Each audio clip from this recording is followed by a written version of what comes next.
What's good, everybody? Welcome back to my channel. I'm Zamir from XSC Tunes. Thank you so much for being here. In this video, I'm going to show you guys some of the things that I do to ensure that I'm never run off of musical ideas, whether it's melody, chord progression, or any rhythmic ideas like for percussion or drums or anything like that. So without further ado, let's jump right in. So I have this audio tracks which I sank melodies for about 30 minutes, right? So what I did was I did it in a small chunk here. So the first one is 6 minutes. So it's about 6 minutes right here. You can see it. You can see the duration here. Let me just pull up the floating transport. Okay.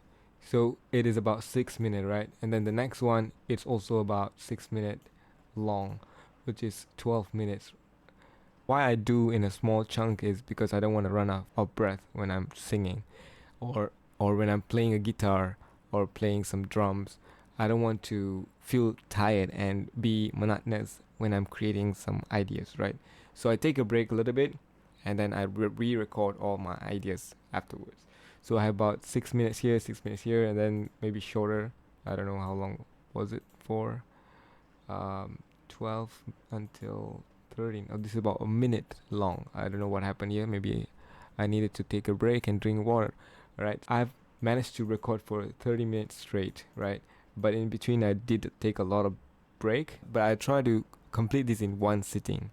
So I don't take a break like longer than 30 minutes. So it's more about 1 to 2 minutes, drink water, relax my throat, and then I come back and sing again, or I relax my hand and come back and play my guitar. So once I've done that, so this is what I do.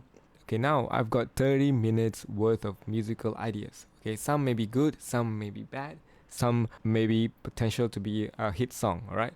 So the next thing that I do is I create a MIDI track. You don't have to name them, but if you want, you can also name them, maybe for vocal or guitar track or chord progression, whatever it is that you want. And then you go ahead and listen to all the ideas, right? Let's say you like this section here. So what you're gonna do now is you're gonna go and press P and double click here. So it will create a new MIDI event, and then you can come here and rename the event. So let's say I like this part and I think it's a good verse section. So I have named this verse section, and then I'll move on to the next one and I'll do the same thing. Press P, double click, and then click on the event, and then maybe this is a hook section.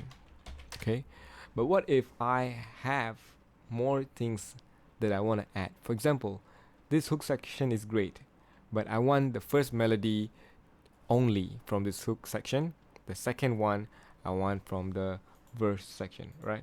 So I so what I'll do is I'll go to this notepad and just write it down here. So for example, I like the first melody in the hook section.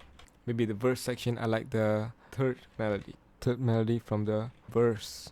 Now you got kind of organized, right? So the next time when you come and open this project file, you know that when you click on this MIDI track, you can see the notepad here, and you can also go and see the MIDI events here, and so you get some ideas, right? This is what you do when you are feeling uninspired. Sometimes you have a project that you have a deadline, you need to get things done quickly. So I will come back here and I'll just listen to each of these ideas, and some I may not like at the time, but then when I listen it back after 2 weeks, 3 weeks, I might like it.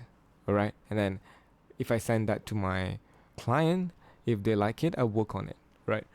So this is one way of making sure that you don't run out of ideas, especially you're working on a tight deadlines. Like me, I have a couple of projects which I have to make sure that I deliver it on time, and at the same time I'm not feeling overwhelmed with not having enough ideas. Okay, another thing that I'd like to add on to is, for example, you have a couple of different ideas here, right? And you feel like it could be for a different song, not the same song. So in that case, what you can do is you can just create another MIDI event and just double click on this, and maybe for a different song, let's say you feel like this is good for an R&B song, and just rename the track and then go to MIDI event. Let's say I like this for pre-chorus and so on. So basically you can do a lot of things with this MIDI tracks. Now within this 30 minutes of ideas, you might have at least 5 songs ideas. So you can create like a couple of other MIDI tracks. Remember that MIDI tracks doesn't carry anything, so it's lightweight on your CPU, so you can create as much as MIDI tracks that you want. I hope you guys find this video helpful. If you guys did, please make sure to subscribe, turn on notification, smash the like button, and share this video to everybody. Thank you so much for watching. I'll see you guys in the next video.